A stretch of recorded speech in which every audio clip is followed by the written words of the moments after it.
Hola, chicas and amigos, children of all ages. It is the Loftus Party. You have found it. Here's what we have planned for this week. It's going to be myself and the Liberty Gypsy. We're talking about 2016, and then we were just talking before we started rolling on this little experiment. I'm like, it's our salute to 2016, and LG. I might start just calling you LG.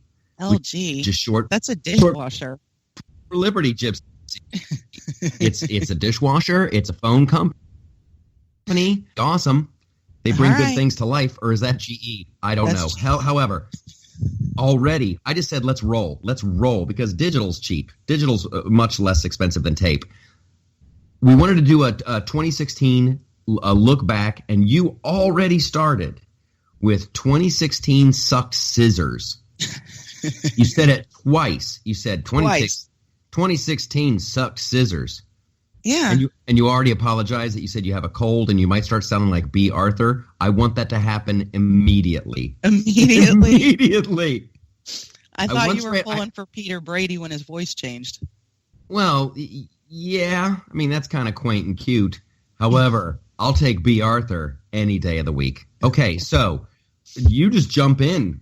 Girly girl, you said just 2016 sucked scissors. I've never heard sucked scissors before. So that's a new one. I got to add that to the Rolodex. Yeah, I actually have to give a hat tip to one of our bloggers, Judy Sheeks, for that one. That's hers, not mine. I can't take full credit. But no, I would say that I think the reason I think 2016 has sucked scissors have a lot to do with things that happened personally to me and friends of mine, along with, in terms of the larger culture, just absolute splitting and bifurcation and division we've seen over the last 8 years. You did not just use bifurcation. I did. Oh my Lord. Okay, that one's off limits. That one is off limits. I did that debate thing with Hal Sparks, and he must have said bifurcation about 20 times. Oh my God. It is and it's just like one of the it words. You know what? I'm writing down that for right. That's a Michaeltopia right there. That's the birth of a Michaeltopia. Okay, so in words that a dude working at a BP could understand. Yeah, it just became so much more obvious how various factions in this country just really don't like one another, and it got really ugly. All right, so let's just cut to the quick of that. Okay. And this is a question that we've asked many times on the Loftus Party podcast and radio show, an internet sensation. We have asked, why do you think there's the big division? I got my answer locked and loaded. I am bifurcationized on this one. Well, I personally think it's that way because everything, and we've talked about this on the Loftus Party before too, everything has become politicized. You can't have a soda. Yeah. You can't buy deodorant. You can't. Yeah. I mean, everybody is trying to tell you what to think. But that's not the disease. That's a symptom of the disease. Andrew Apple once said on the podcast, and it really, sometimes things will just blow by me, and then I'll listen to the show later, and then I'll think and ponder on it. Mm-hmm. We have to decide, as a people, as a person, as a human being on planet Earth, I think people really need to think about what makes them the happiest. I think there's a lot of... It's weird. I've got this theory that the Democratic Party really is the party of fear. They're like, hey, you better give us a bunch of Social Security because some bad stuff is going to happen to you. So be afraid. Be afraid of your surroundings and life, and be afraid of your fellow man. But we'll get you covered with Social Security, And then they spend the money. And hey, we're going to take a bunch of money for Medicare and Medicaid and blah, blah, blah. You should be afraid. Bad stuff is coming, and you can't rely on family or friends. So really, what's going to make you happiest? Do you want to be afraid your whole life and count on the government to let you down? Or do you want to make really cool relationships, have an awesome family, and be able to turn to them in times of need. See, it's weird how everything has flipped. How the conservatives, Republicans, libertarians, freedom-loving people, we're supposed to be like the fear-mongering. However, I think it's the exact opposite. So we need to figure out, as a society, where do we want to go? And that's why I love 2016. I love 2016. I really, they always try to do that fear-mongering thing. This is a fear-based episode. Right? Like, if we don't get this presidential race right, this is the end. If we don't get this one right, this is the end. However, I think in this last election, it was absolutely true. When you look at WikiLeaks and the level of, like, real journalism just took a holiday for the last 8 years. No one was really watching out for the American people. They were just giving Obama a free ride on everything. The Democratic Party was in collusion with all these huge media outlets. We really were, I believe, on the brink. So I'm going to say 2016 was a pretty awesome year. Well, I mean, there are some things I absolutely love about 2016. All right. What do you love about it? Well, you brought up WikiLeaks, and I think one of the most fantabulous outcomes from WikiLeaks is I never have to see Debbie Wasserman Schultz on TV as the spokesperson for the DNC again. Like, her voice literally, like, gave me petite mal seizures. I couldn't stand to listen to her. So smug. So smug. So certain. So absolutely correct all the time, and just knew that there was a progressive mandate in this country, which apparently didn't really exist. Yeah. You know, it's weird. It's like I see people like that, like the Debbie Wasserman Schultz and the Nancy Pelosi. And it's like, what are you covering up for? Like, who is that certain about their role in the world and about who is that certain? And you could kind of see it in Debbie Wasserman Schultz that it was like kind of an act, you know? She was just kind of faking it until she made it. Yeah, I'm not going to miss her at all. But we're going to see her on TV because she just got reelected, right? Well, she got reelected, but she has no significant role in the House of Representatives because she was head of the DNC. So that, like, when other people are committee chairs and things like that, that was kind of her other job in addition to being the representative for her district. And the other person who ended up going with her, who was another person who was just too certain all the time that this was the will of the country, Donna Brazile. Oh my gosh. As we record this, I was looking at the Flipside Loftus Twitter feed, and I looked at Donna Brazile because last week you told me, check out Donna Brazile's Twitter. And so I did. And she is still, she just entered as of today, as of this recording, in the year of our Lord, yada, yada.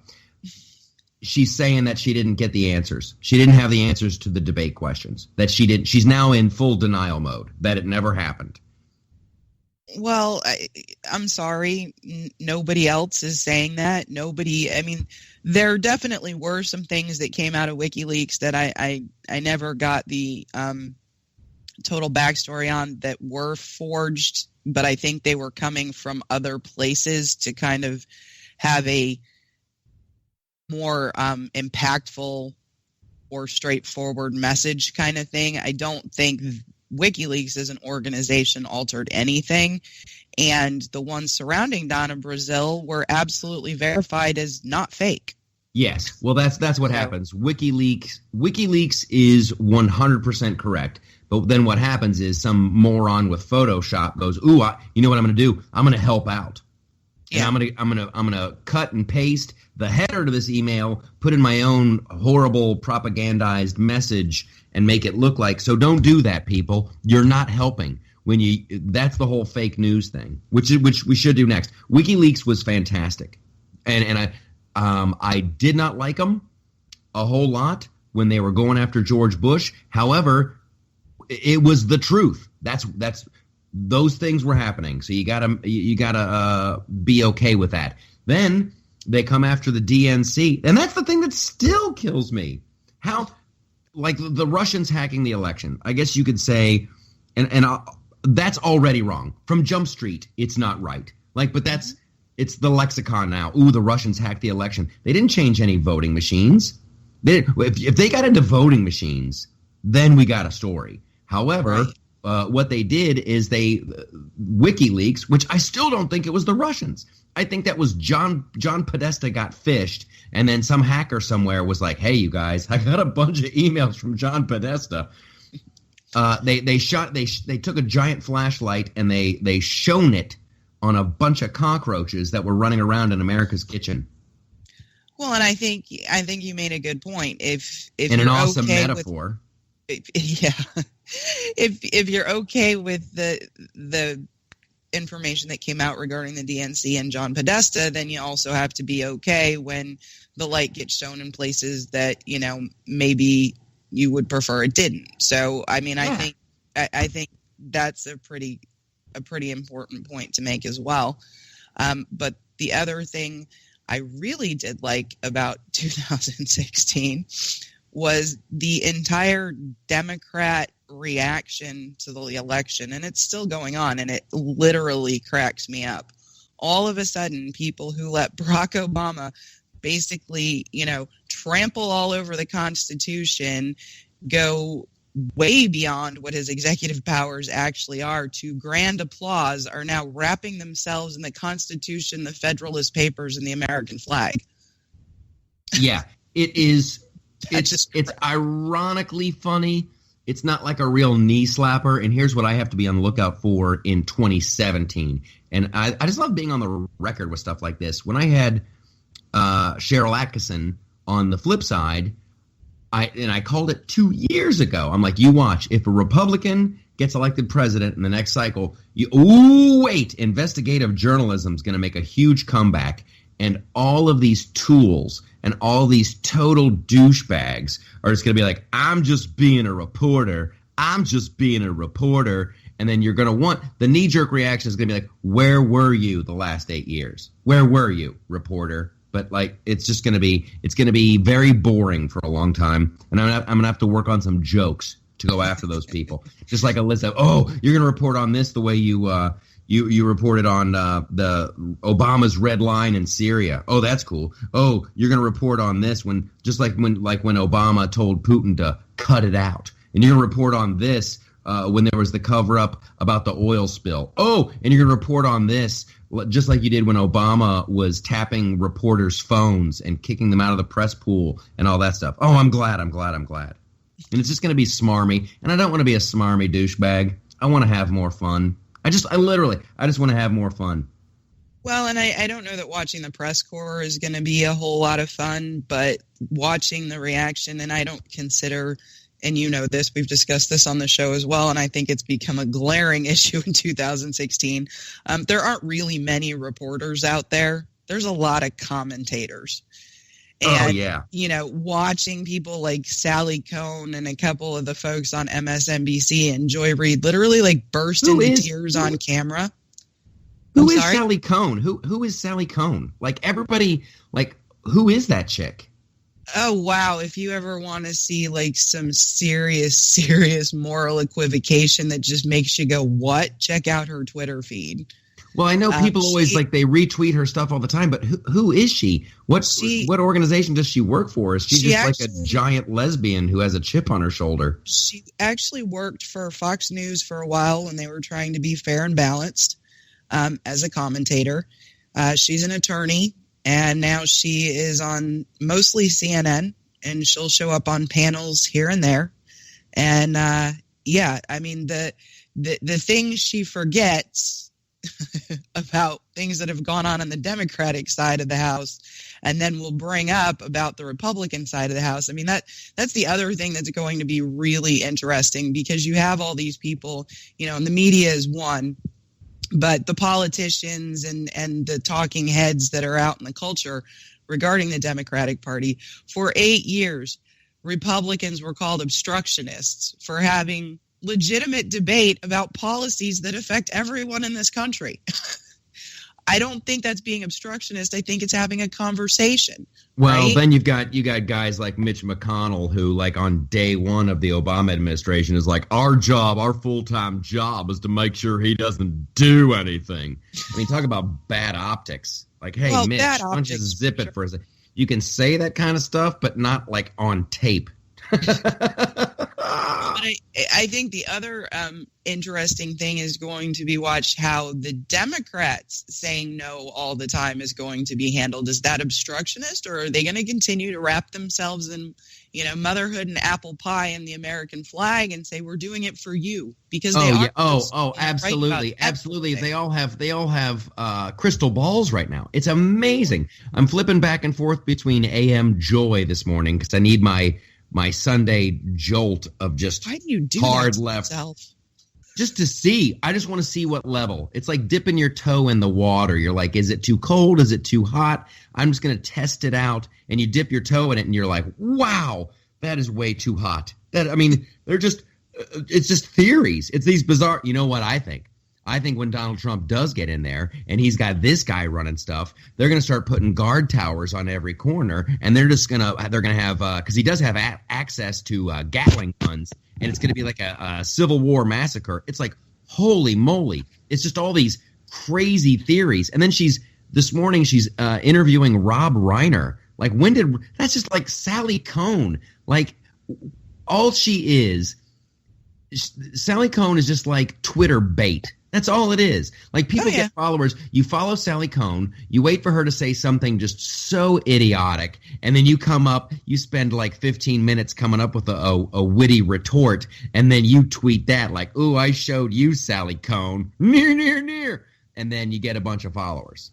That seems to be the recipe. Ooh, Salon said this. I'm going to say this back. Near. I got a bunch of followers. It's like, good Lord. Well, I mean, some of us do consider it our job to mock some of the more ridiculous leftist outlets because they are kind of funny. That's fun, but we got to change it up. Like, I loved it. I totally enjoyed, and this is so I don't feel like a hypocrite, like when George Takei was like, ooh, we need to do the popular vote. People like, no, George, it's not the kind of democracy we're in. That's not the kind of democracy we're in. We're in a constitutional republic. I love that. I love the giant weight of civics just smashing him.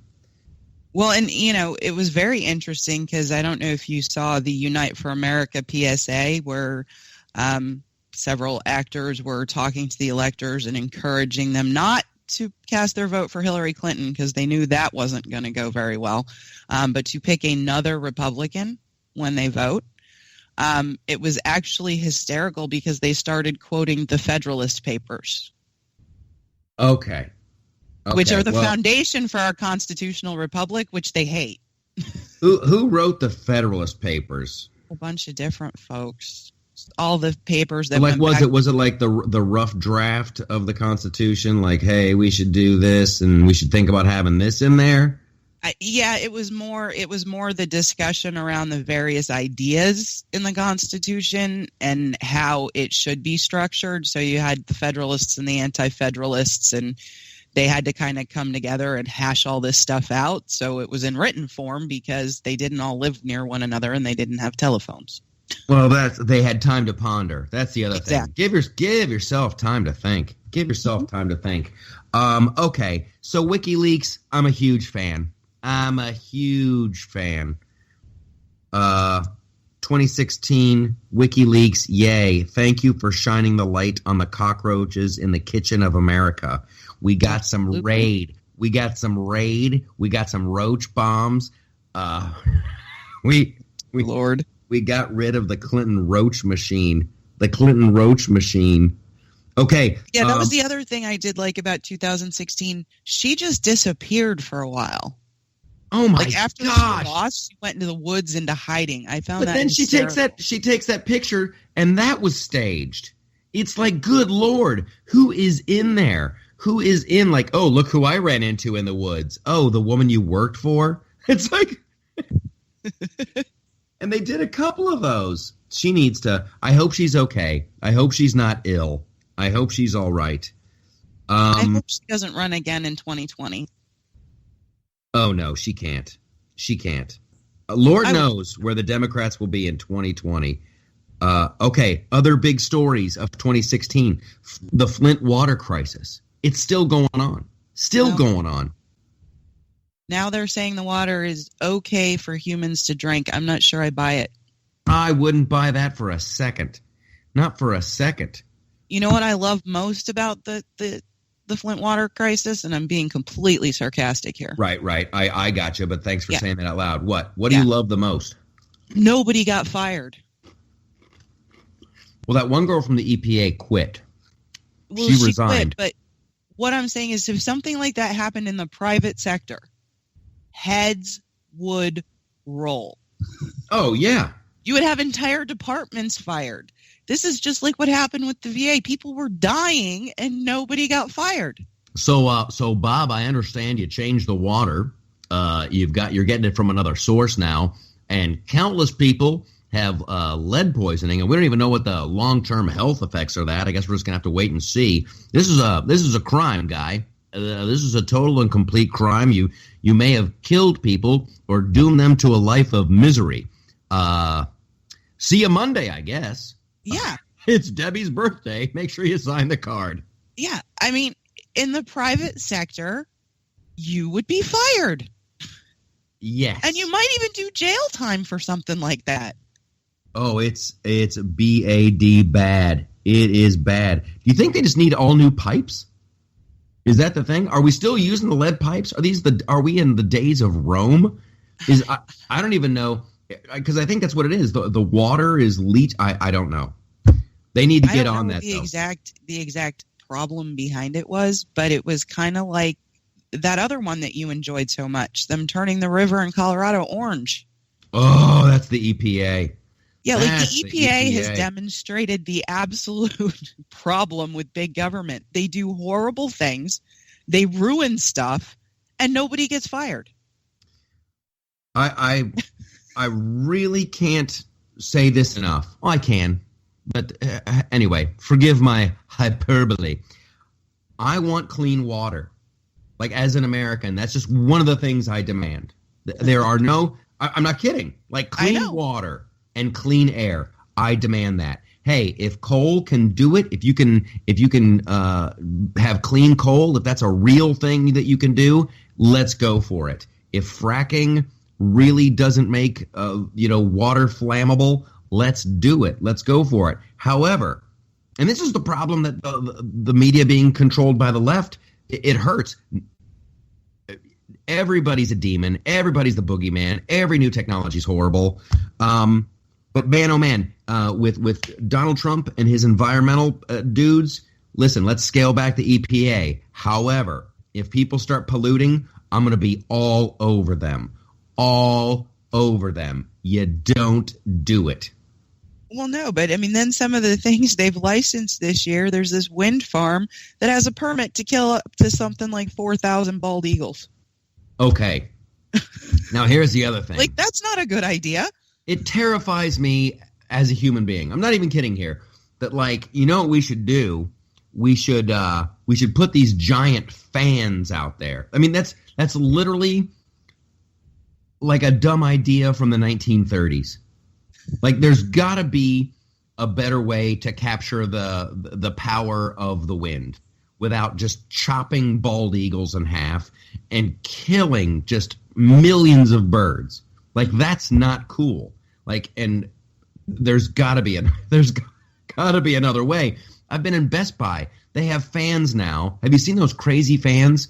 They're just like a big circle, and somehow air comes flying out of it like a fan is on. You know what I'm talking about? No, I haven't seen those.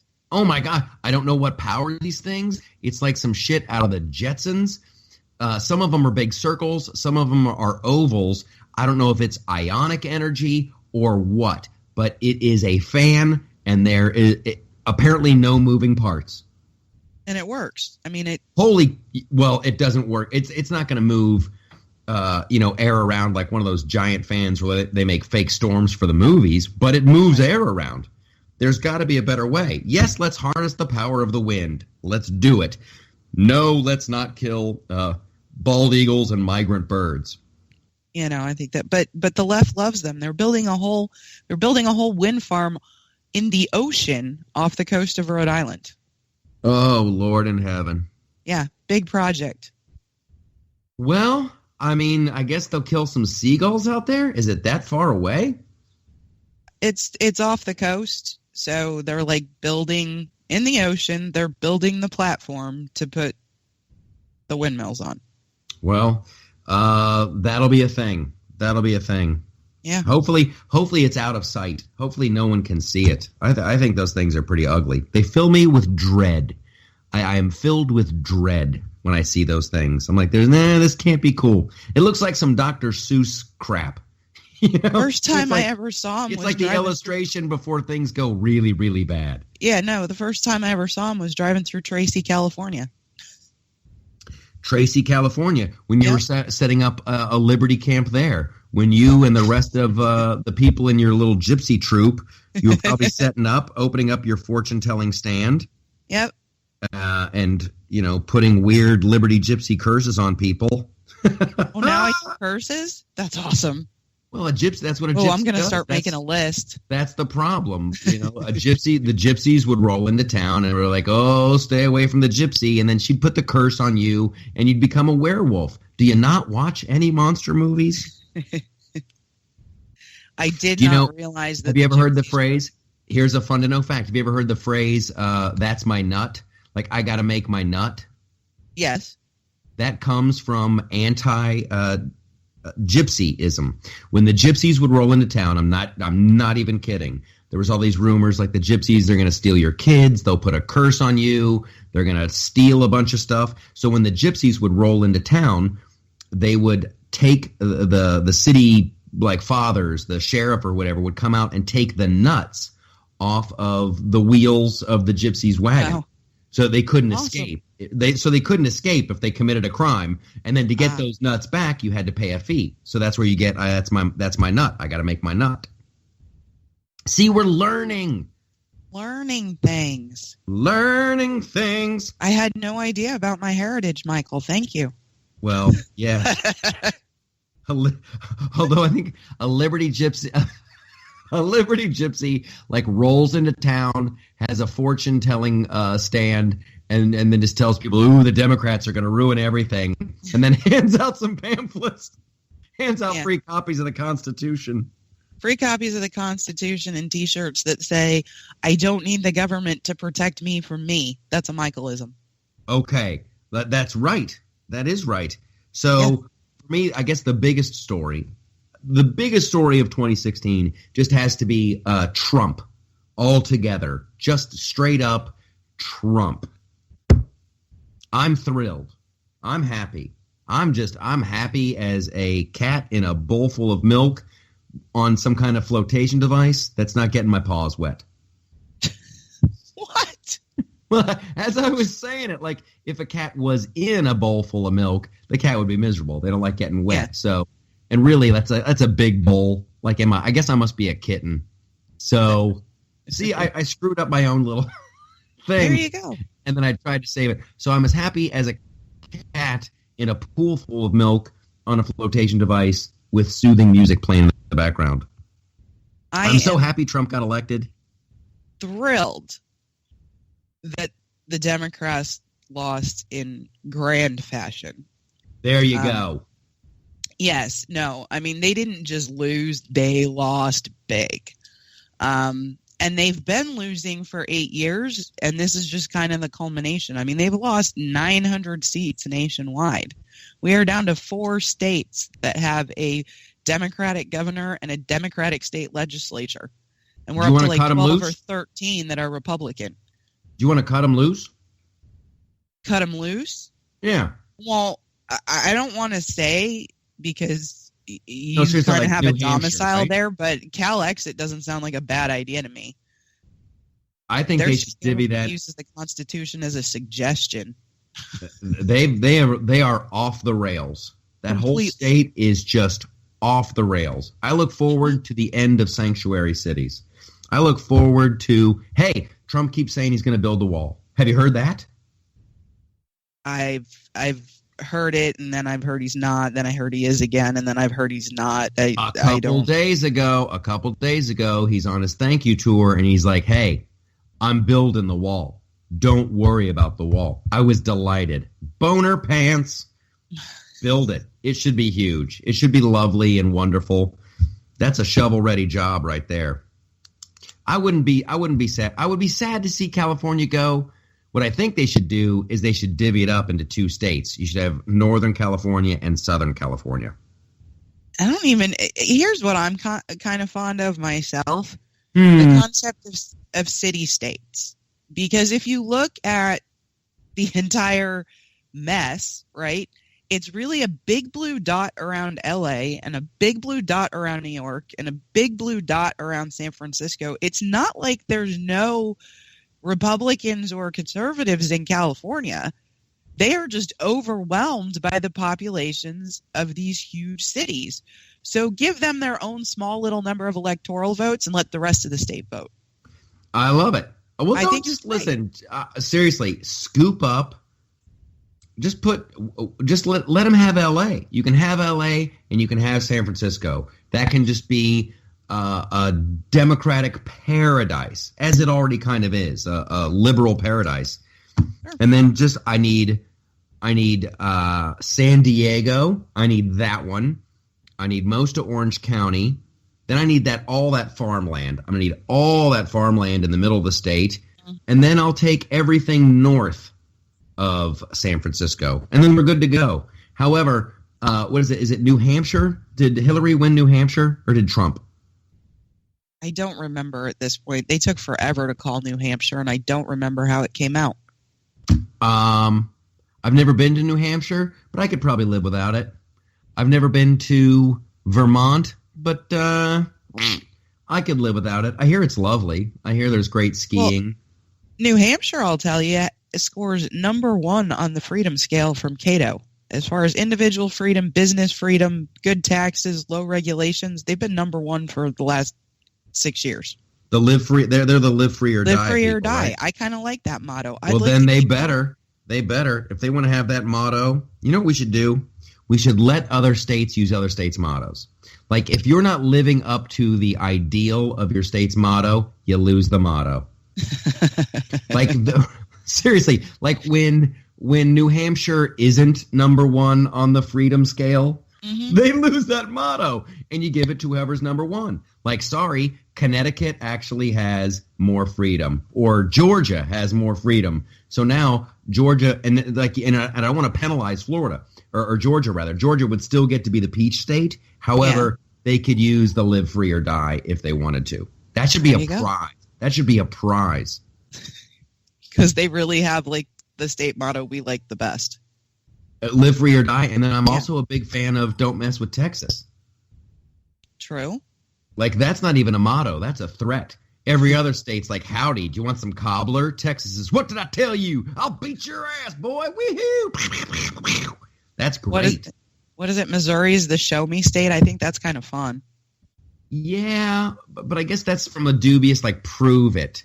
Prove it. You really prove, which I don't like that. I don't like that attitude.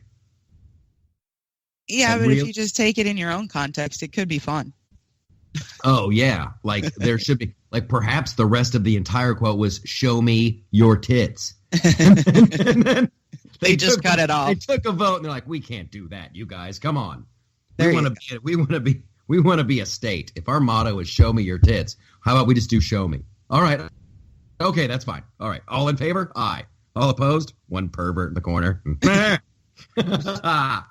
Ohio.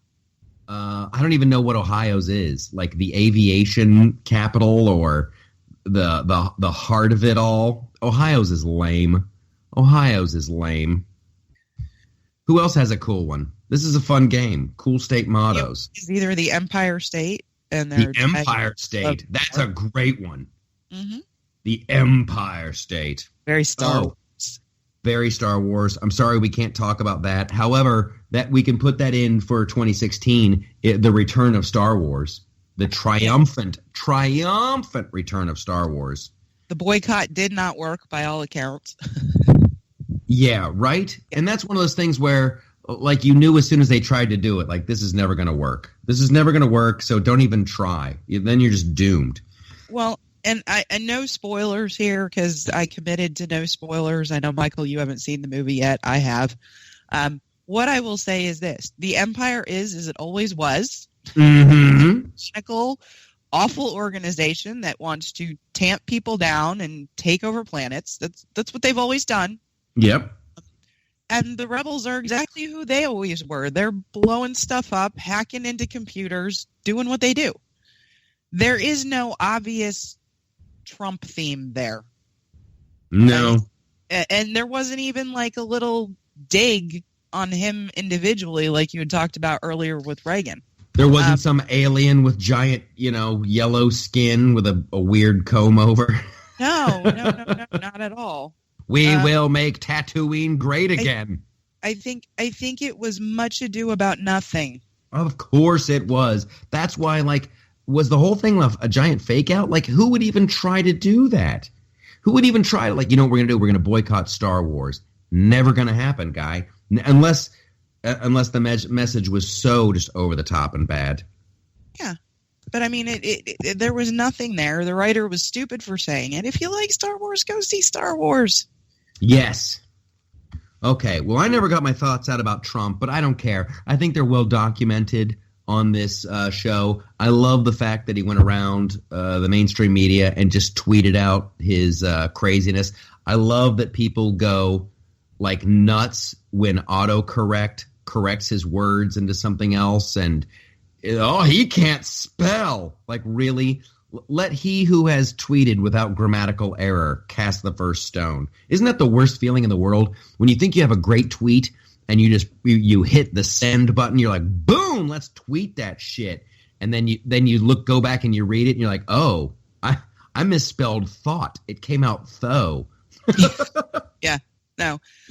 Much of Twitter has been after Jack and the boys to create an edit button like you have on Facebook for years. And they'll put features on that you have no interest in that actually make your Twitter experience worse. Things like moments where they tell us what we should be looking at. What is that about? I've never been to a moment on purpose. I've always gone accidentally and been like, what the what? Get me out of here. Yeah, no, moments is a horrible feature. Okay, so I'm all for Trump. I just had a little, the Crunchy Cheeto. Fill up on those, America. Let's not forget how good the Crunchy Cheeto is. Well, and we did get Reese's Peanut Butter Cups with Reese's Pieces in them this year, too. Yes. Yes. Delightful. Those are delightful. Mm-hmm. I'm all in flavor of those. Oh, my gosh, I had one. Another 2016 thing. I'm looking over my list. Who just called Trump? He could be JFK. What was that? Bill Gates? Bill Gates, yes. Yeah, he took a lot of heat for that.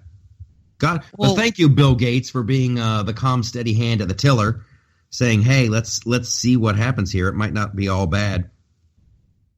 Well, the other thing I was pretty happy about is we kept the Senate and the House. Oh yeah, well that's what once again, it's like my friend Obama said over the summer. Whoever gets the most votes gets to do what they want to do. That's really at the heart and the bottom of this. So a bunch of people go out and they vote for Donald Trump. Of course they're going to go down the party line because they're so. For all the doom and gloom, for all of the weeping and gnashing of teeth, it worked out okay. It all worked out okay. Let's see what happens. The only thing that could have made that better was if Heck had won in Nevada and we had replaced Harry Reid with a Republican. That would have been like the trifecta that would have made me so happy. I think that's why Trump leaves the stage to, you can't always get what you want. So we all know that Trump won because of the Russians, who they're making it sound like Vladimir Putin himself was sitting at a keyboard. God. Clicking keys. And fake news. Let's talk about fake news, because I'm very happy about this. Listeners of this show, we got our first warning the other day. You were telling me, Stacey, somebody contacted you about the loftusparty.com, and they were like, you better watch it. You better watch it, fake news site. And that gets me sexually excited. Yes, they told me I had better watch what I publish because they keep a list of sites conservatives shouldn't look at for news. I said, well, they shouldn't look at us for news for the most part. The only news on our site is the Reuters news feed.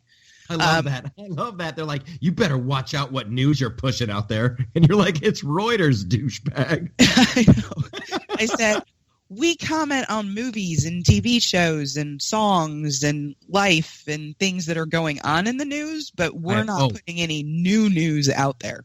Don't let me forget. I have to talk about this thing that I want to do about music. But yes, I love that we were threatened. I loved. And this is just like, what, some self-appointed guru of all things left? No, it's some self-appointed guru of all things right. Really? This guy was on. He is a die-hard conservative who is very upset about the outrage porn that's out there. And I mean, you've seen all the clickbait. You know, look what Obama did to this group of nuns or whatever. Yes. Did you know Harry Reid is raping penguins in the Arctic? Yeah. I mean, he's like, you're just going to be an outrage porn website. I'm like, what are you talking about? We don't do porn. Oh, so this dude was trying to give us the heads up? Like what? Like the heads up. Like, I'm watching you, so I don't want to have to tell all my conservative friends that you guys are nutty. And I'm like, well, we are a little nutty, but we're having fun. See ya. Yeah. See, that's the other great thing. That's the other great side effect, that you don't have to lose. You don't. Someone's going to blow her nose. You don't have to lose any sleep over what we're putting up. Oh my gosh, it might be fake news. We reviewed Star Wars Rogue One. Oh my gosh, it might be fake news. We're talking about cocks, not Glocks. Oh my gosh, it's great. I love it. I love it. I love it. So we fake, want but to be the place where people come to smile, laugh, or go, "What the heck?" Yeah. We're a good time, happy town. Good time, happy town. Population U. Here's the other thing with the whole fake news thing. I need to see more examples of the fake news. They keep talking about the fake news, yet you only see like one example of the fake news.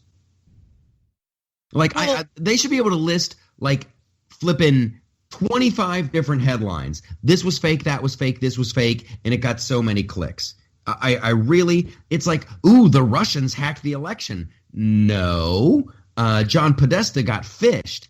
The Russians didn't affect our elections. Fake news, I don't know if it affected the election. I didn't see a boatload of fake news. Or maybe I did, and it was so good, I got fooled.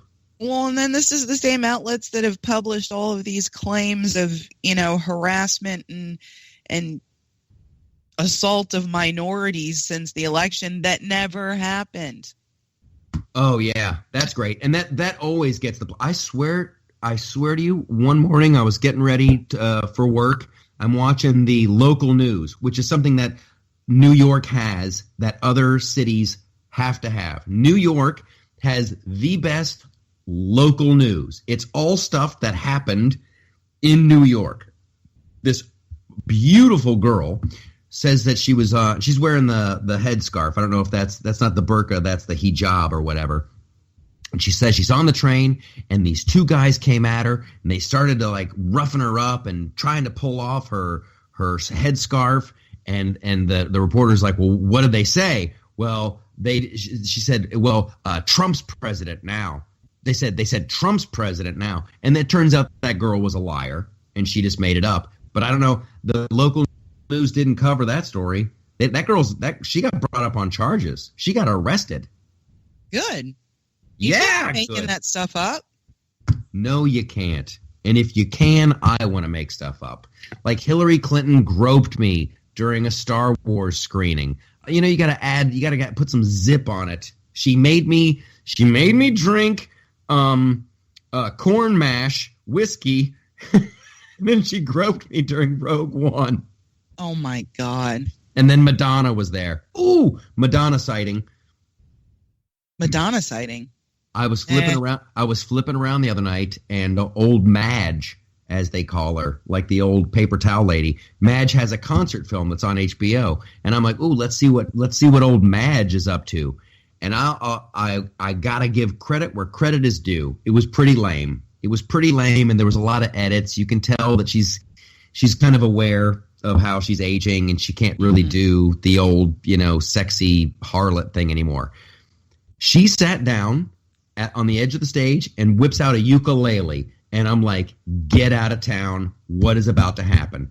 She starts playing the ukulele, and she does like an old Edith Piaf song, like this French song, and she crushed it. She absolutely crushed it. Madonna with a ukulele. I tip my cap to you, Madge. Well, and who's kind of come to the forefront this year that is far older than Madge, but still seems to be rocking things? Who? Dolly. I told, who did I tell the other day? I still would love to see her boobs unleashed. I hope she will. No, just like literally. She gives those girls a lot of credit. Like they helped her get where she is. Before it gets too late, I would love to see them in all their glory. She owes us that. She owes us? She owes us nothing. She owes us nothing. All she's done is provide the world with joy. But so seriously, like that's one of my Christmas wishes. I'd love to see them. I'd love to see those ginormo things. I mean, and like it can be the photograph of her choice. Like you don't want like some like, ooh, here she is getting out of the shower. Oh man. However, Dolly's fantastic. I love her so much. We donated to the charity, the Chattanooga Hoo Hoo charity. Good. Yeah. I like that. I just like that she went out and did it. I like that she owns her hometown. She's grateful. She's giving back. I think we need more people doing that rather than clustering in the little blue dots. Yeah. I tell you, just hold her up if you can, America, as an example of what you can be. Like when they talk about, oh, don't you wish you were more like Maya Angelou? Like how many people can write poetry? Or whatever. Yeah, I swear, I would much rather have, I'm not even kidding here, Dolly Parton as the poet laureate of America.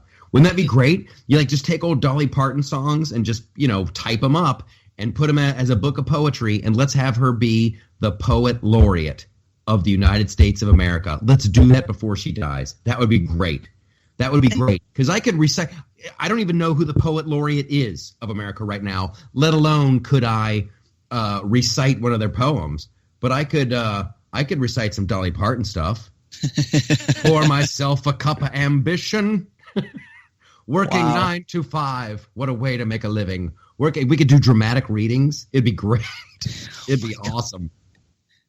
I just like to hold her up as a great example of a great person, and the thing I like about her the most is she is always smiling. Well, like you never see Dolly Parton in a bad mood. You know what? And she if she wanted to be, she could be, and I wouldn't be like, come on, Dolly, cheer up. Yeah, she has been either it's fake or it's real. I think it's probably mostly real, but there's a couple nights where she had to fake it. But it seems like she's got some stuff figured out. Like if you believe in reincarnation, she has been around and around, and she's on that last level before you just turn it. There's a very good chance that when Dolly Parton passes away, she turns into 3 balls of light that just skyrocket into heaven. Oh, wow. That's some serious Dolly love there. Oh, it is. She's fantastic. It's one of those people you just want to give her a hug. But you don't want to just run up and hug her because you don't want to like surprise Dolly and have her go, whoa! And then you're like, oh no, Dolly hates me because I tried to hug her. I think she's awesome. Do you ever see the behind the music on her? No, I hadn't seen that actually. Oh, you got to. You got to. That's a good one. VH1 behind the music, Dolly Parton. Go see that. Okay. We gotta really fly now. I guess we can't. I want to keep it fun. I want to keep it light. However, I guess we have to talk a little bit about the shootings in San Bernardino and the Orlando shootings. Those were ginormous stories. Yes, and I think they were very impactful in a lot of the discourse that went on this year because the Obama administration for so long had shoved those things under the carpet, called them workplace violence, et cetera, et cetera. And I think it gave people who have concerns about terrorism and it showing up on our shores, some kind of reinforcement that this is actually an issue. The left couldn't run and hide from it anymore. Yeah. Just tragic on every level. Mm-hmm. Especially heartbreaking, I think, is the San Bernardino. Well, no, I'm not going to say one is more than the other. I apologize for that right out of the gate. The San Bernardino one, these people had done like a baby shower and like really just open arms, hey, welcome to the community. You're having a baby. How can we help you out? And then to be greeted with that kind of just murderous violence is just heartbreaking. I never want to get numb. I never want to get numb to the heartache. But we got to do something, and that's what I think. That's where Trump scored a lot of points too. We're like, hey, we gotta do something here. We got to slow everything down until we can figure it out, which I think was perfectly worded. He took a lot of grief for that, but something's going on, and until we can figure it out, we need to slow down, and that's just common sense. And I think the other part of it is the Obama administration refusing for years and years and years and years and years to say this is tied to a literal fatalistic interpretation of the religion of Islam. Yeah. If you didn't have Islam, you wouldn't have ISIS. Yeah. And I tell you, trying to separate that was completely ridiculous. And here's the other thing that drives me crazy. The gay Muslim dude who killed all the people in Orlando, like, what did they ever get a hold of his wife? Did they ever pull her over and ask her any questions? Sure. Like, it was just like, oh well, I guess he was crazy. Let's not do a follow up on that. His father was just nuts. Oh, and then when the dad showed up at the Hillary Clinton rally, and that was beyond the beyond. And that's like, Russia didn't hack that. I don't think Vladimir Putin got that serial killer's dad into the front row of a Hillary Clinton rally. That was just a bad call on the Hillary people. And who are you? I am Halaka Chakalaka. Oh, that sounds like the name of the Orlando show. Oh, that's me. That's my son. Hello. And he's like the self-proclaimed president of Iran or something nutty. Yeah, no, he's a nutter. He is the nutter. You know what, mister? We're going to put you not in the front row, but maybe the third row. How's that sound? But right behind Hillary. Right. Yeah, the Russians did that. Well, and the Russians also made her put a server in a bathroom, I think. Yes. Yeah, they did that. And then they really, really, really made the DNC completely screw over Bernie Sanders. Yes, they did that. They did that. I think Debbie Wasserman Schultz, when she goes home at night, she's got one of those Scooby-Doo type costumes, and she takes off the mask, and it's really Vladimir Putin. Oh, wow. He himself is doing it. All right. Be careful. We'll be accused of fake news. That's right. That's the perfect segue, because I'm like, okay, we covered the fake news. I don't even want to get into the Rio Olympics. I thought that was a big bore fest. Except for that one kid who lied about – he was just drunk and he vandalized a gas station. There's another one, America, and this ties into the whole fake news and the WikiLeaks and all that stuff. Tell the truth. Just tell the truth. Your life is so much easier when you tell the truth. Yep. It's just – oh, my gosh. I made that change a while back. Just like, you know what? I don't have the energy to lie and to keep them all straight. So having a little bit of virtue and a little bit of honor and a little bit of self-control, watch your life get better. You'll be amazed. You're going to sleep like a baby. You're going to sleep like a baby. Your stomach's not going to be upset. It's going to be awesome. Brexit, any thoughts on Brexit? I think it goes back to the whole I think it's all based on the Syrian refugees and all that stuff. I think that brought it to a head, but there were a lot of conservatives in Europe for a long time that were saying, why are we at the behest of unelected bureaucrats? So if you look at all the regulations and rules that come out of Brussels, it's similar to what I tell you come out of our administrative agencies, like how to make a chocolate brownie. Yes. Okay. Yeah. Like the dimensions of a zucchini is actually a rule in the EU. So I think it's also a rejection of being ruled over by people you can't fire. Yes, and people who believe are lying to you. Like you kept seeing, like in the last couple of years of the Obama administration, they kept saying how, the economy's getting better. Look at that. Look at that. You're like, doesn't feel like it. Doesn't feel like, oh, no. Like, don't spit on me and then tell me it's raining.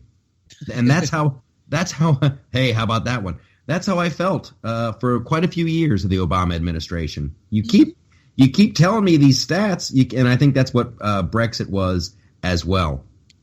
And there's a weird thing where I don't think Brexit will be the last. Oh, no. There's a lack of assimilation. I don't know what it is, but like, obviously America, we're the great melting pot, and we've taken pauses in immigration before. This is not something new that old Donald Trump is proposing. And people, usually within a generation, they assimilate, and they are Mexican Americans, or they're Irish Americans, or they're Italian Americans. It usually takes one generation. There's something going on now where people don't assimilate anymore. They're just they're just straight up Mexicans living in Los Angeles. They're just, straight up jihadis living in Michigan. They're just straight up jihadis living in Paris, and that's not cool. You should not live here if you truly believe that living under Sharia law is a better deal. We're never going to have that. Again. It's one of those things. I said it on the TV show a million years ago, and I'm going to revisit it this season. Sharia land. Yes. That's the solution to all of this. Mm-hmm. To all of this. A big no-fly zone in Syria. And anybody who wants to live under Sharia law, they get a plane ride, and you get to live there. You can pretend it's the 12th century or whatever century it is you want to live in. Mud huts, caves, burning llama shit, whatever you're into. Beat the hell out of each other. That guy laughed at a football game. We got to kill him. Do it up. But go for it. It's like socialism. Totally, you want socialism? Go. It's failed every single time, and yet people still talk about it like it's some kind of Shangri-La. Because they haven't done it right yet. They didn't do the right recipe. If they messed it up. If it hadn't been for that one guy, it would have been great. Okay, this is the sad part of the show. Before Michaeltopia, this is the in memoriam part. This is where you'd cue the sad piano music. We lost some great people. We lost Prince this year. John Glenn. You know what? I don't feel like we lost John Glenn. We kind of said goodbye. That guy had a good ride. He had a really good ride. John Glenn, great hero. Go back and watch the Right Stuff. I tell you what. Oh my gosh! And Ed Harris is John Glenn. Just fantastic. Just fantastic. Prince, very sad. Very sad about the loss of Prince, and I can't wait till they start releasing the stuff that he had in the vault. That guy had some good stuff in the vault, but Prince quietly battling a drug addiction. So sad, so sad. Alan Rickman. Oh, I know. That's a heartbreaker. Alan Rickman was the best. Going somewhere, Mr. Potter. That guy got into acting when he was 49 years old, and for that, he should always be a hero. He was just the best villain ever. At the age of 49, he came to and he was right. Life is short. Life is short, and it's wonderful, and I'm going to take a chance, and I'm going to become an actor. And he did great. He got ripped off on a couple of roles. He was supposed to be, he was the guy from Dangerous Liaisons on the West End Theater or whatever in London. That went to John Malkovich, so they used Alan Rickman for Die Hard, which is a Christmas movie, by the way. It is a Christmas movie.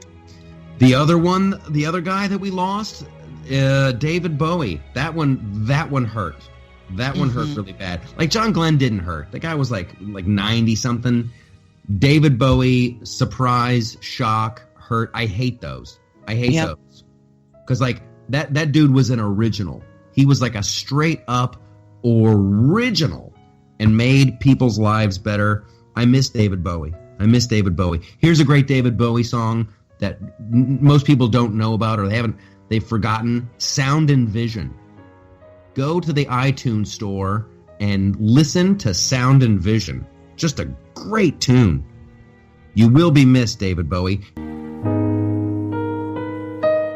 Here's what happened to me last night. I saw John Goodman was trending, and I'm like, holy smokes, John Goodman is dead. So I go to the Twitter thing, and it's like, oh, John Goodman is very, very funny. And I guess he was on Saturday Night Live. So I'm like, oh, thank goodness. Right? I even tweeted that. I saw John Goodman was trending. Thank God. He was just on SNL. Right? So this morning, Keith Richards is trending.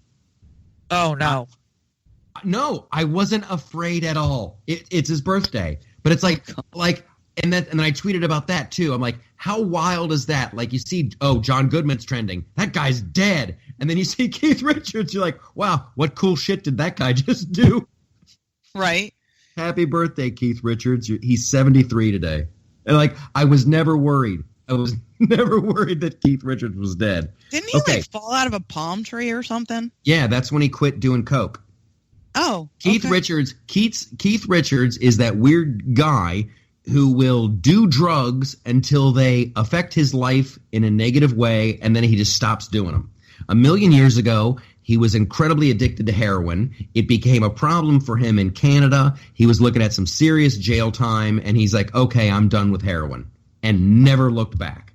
So he did all the other drugs, and then he was filming one of the Pirates of the Caribbean movies and was up all night. He was drinking and doing coke. He fell out of a palm tree, and he's like, all right, I guess that's it for coke. He's a genetic freak, and we have to celebrate him. Keith Richards makes life better. Okay, so here's what I want to do. I want to start a thing on our Twitter feed where we had, what's her name, Juliana. She did that holiday Christmas list, the music. No, Lisa. Okay, Lisa the Geek Mom. Yep. Lisa the Geek Mom is awesome because I made a comment on that. First of all, I looked and I read it, and I was looking at the songs she liked and didn't like and all that other stuff. And I'm like, this is awesome. You know, and then I had some tweet like, a couple of these songs are great songs to stuff that someone's, it's like this thinly veiled sexual reference, songs to get busy on Christmas is pretty much it.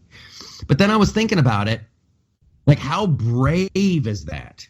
Because I was sitting with some of the actors from Kevin Can Wait, and we were talking about what song is it that you like that other people give you if people found out you liked it, they would give you grief, right? So that's like it's such a personal thing that like I think it's awesome that she posted a list like that. So I want to start a thing where we start posting songs like we should first of all, what song just makes you crazy horny, right? What song, when this song comes on, you're like, let's get it on. What song is it that if people found it on your playlist, they would try to shame you? Like, you're listening to that? What's the best song to listen to in the shower? What's the best song to drive a car? We could have a series of hashtags, hashtag screw you, I like it. Screw you, I like it. I like that. Yeah. That's and funny. We can do it every Friday or every Wednesday, because I've got some on my playlist. I'm like, wow, because you can just tweet out a link to the song and here it is. We already know about the Bee Gees, Michael. And that's it right there. And now Andy Gibb, I just want to be your everything. That would be one that I would put on Screw You, I Like It. That's just a great song. I'm sorry. I'm not going to apologize for that. Okay, we're going to wrap it up here, but we'll talk more about Screw You, I Like It. We got to do some Michaeltopias. Michaeltopia is the original Michaeltopia. In Michaeltopia, there are no imitators. The real world is full of crazy rules and crazy laws, and a lot of them don't make sense. However, in Michaeltopia, we have different rules and different laws, and life is awesome. So here we go with this week's Michaeltopia. Stacy, Liberty Gypsy, what do you got? Well, this is personal for me this week, but in Michaeltopia, there are no Christmas colds. There just aren't. And if you should be so unfortunate as to get one, you can delay your Christmas by 3 to 5 days. I think that's great. Because I am so far behind. minute. The other day you said you had everything. All you had to do was rap. I felt like a how much turd. I have to rap? Oh, stop. You can rap with a cold. Oh, you're going to save money on tape. You can seal that sucker up with mucus. Okay. In Michaeltopia, you are not allowed to use the word bifurcation. I know that it makes you all feel wonderful, but I don't like this word. I don't know what it means, really. I think I don't like feeling the way I feel when somebody says bifurcation. So in Michaeltopia, bifurcation is off limits. Bifurcation sounds like the way a clam makes baby clams, right? Really?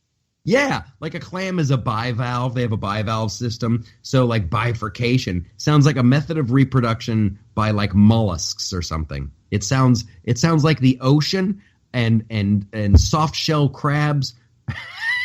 Wow. Doinkin'. Okay. You got another one? In Michaeltopia, if they're going to put a cone on your cat after surgery, they also have to give you sedatives. For the aforementioned cat? For the cat or for me, it's got to be one or the other. I think it should be for the cat.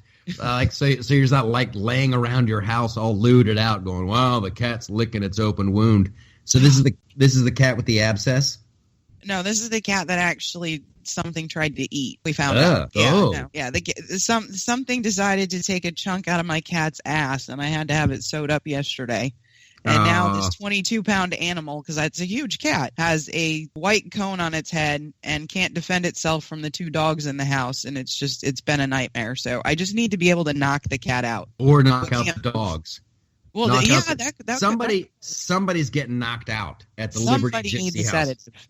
Somebody's going to knock you out. Okay, in Michaeltopia, we do not make fun of other people's music as long as they truly love it.